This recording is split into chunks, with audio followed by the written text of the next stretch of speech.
Vai mēs varam simtprocentīgi ticēt, ka Bībele ir līdz šai dienai pareizi iztulkota, vai viss, kam bija vajadzīgs, ko Dievs runāja ar praviešiem, tas ir pareizi jaunā amen, kad nekur nekas nav pielikts, nekur nekas atņemts, jo bieži vien cilvēkiem, it sevišķi pasaulīgiem, ir tas jautājums. To taču ir rakstījuši cilvēki. Kāpēc tā būtu jābūt taisnībai simtprocentīgai? Kā mēs varam tā ticēt tam, ka tas tiešām ir dzīvais Dieva vārds? Ļoti labs jautājums. Paldies par jūsu jautājumu. Es sūtiet vēl.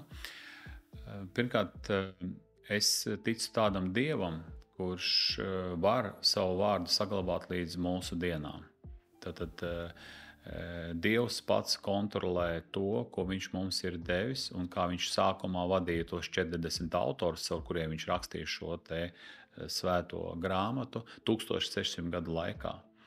Tad, ja viņš spēja saglabāt caur šiem visiem gadsimtiem šos te rakstus, un pēc tam šos rakstus beigās apkopoja 70 priesteri, tāpēc viņi sākumā saucās Septuaginta. Ko tas nozīmē? Tas nozīmē, ka bija 70 cilvēki, priesteri, kuriem nedrīkstēja kļūdīties pat vienā burtā. Ja kļūdījās vienā burtā, viņi visu to pergamentu viņi pārakstīja pa jaunam. Tāda bija ļoti liela stingrība, lai visi varētu būt nodots, kā tam ir jābūt.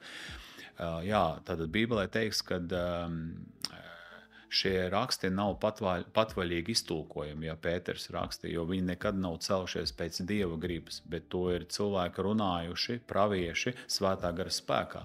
Ja?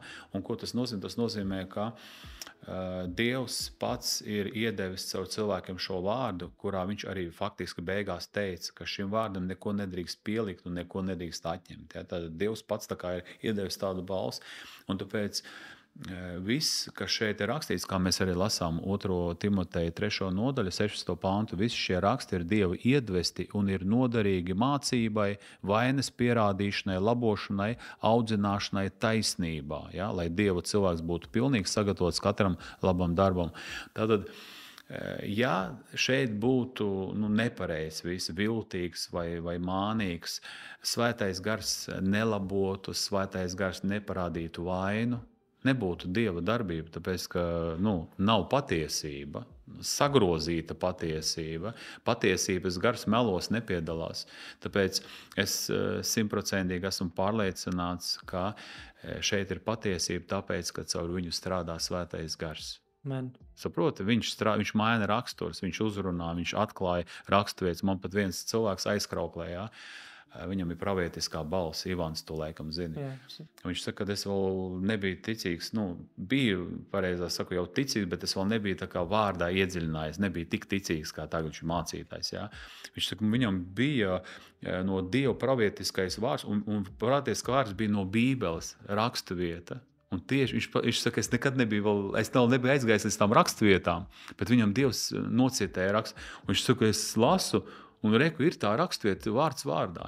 Tāpēc, jā, mēs varam runāt par grieķisko, man ir grieķiskā, grieķu oriģināls, jā, un mēs skatos, kā tur tie vārdi, varbūt kaut kas, ļoti līdzīgs, varbūt tas vārds varbūt dziļāk tur pateikts, un tad vēl es tā kā tam neticu, tam grieķu, tāpēc, ka tādā ziņā, ka kā tur līdz galam var zināt, ka tas vārds tur 5 nozīmes tam vārdam. Ja? Man negribas tādā filozofijā bieži vien noiet, bet es gribu vienkārši pieņemt šo te vārdu, kuru Dievs man ir devis, un pēc viņa viņš spriedīs tiesu par mani.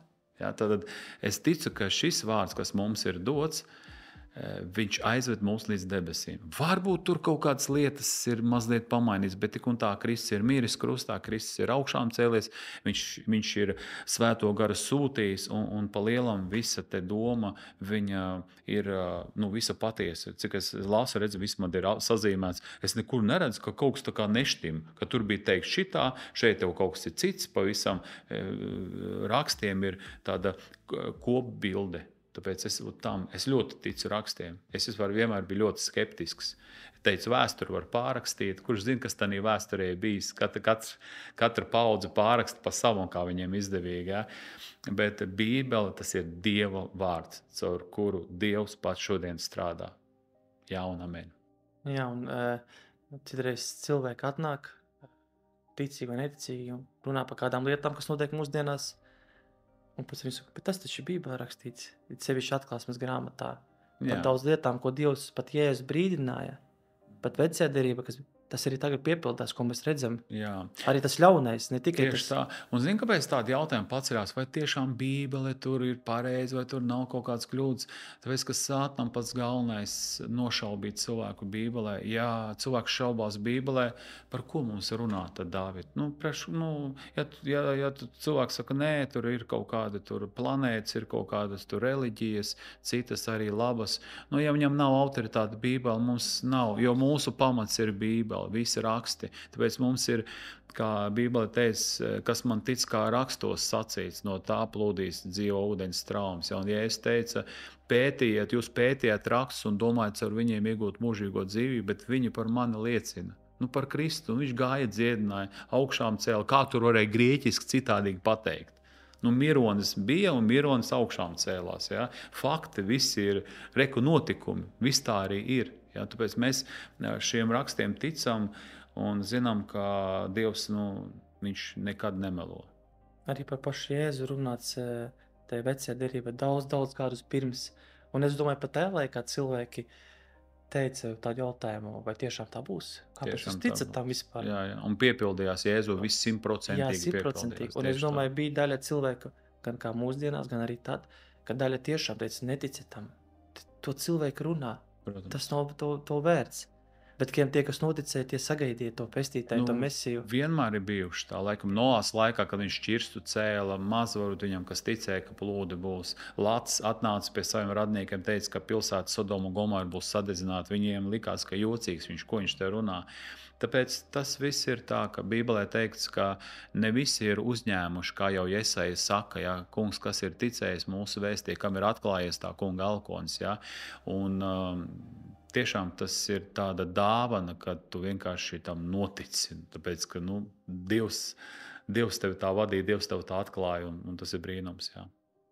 Jā, tāpēc paldies Dievam, ka tiešām, ja šajā pasaulē liekas, ka kam tā var teikt, kam var ticēt, bet man ir tāds citreiz pašam personīgi tāds drošums, ka es zinu, ka Dieva vārdam es varu ticēt, tā kā 100%. Zinu, ka viss var mainīties, daudz kas var mainīties.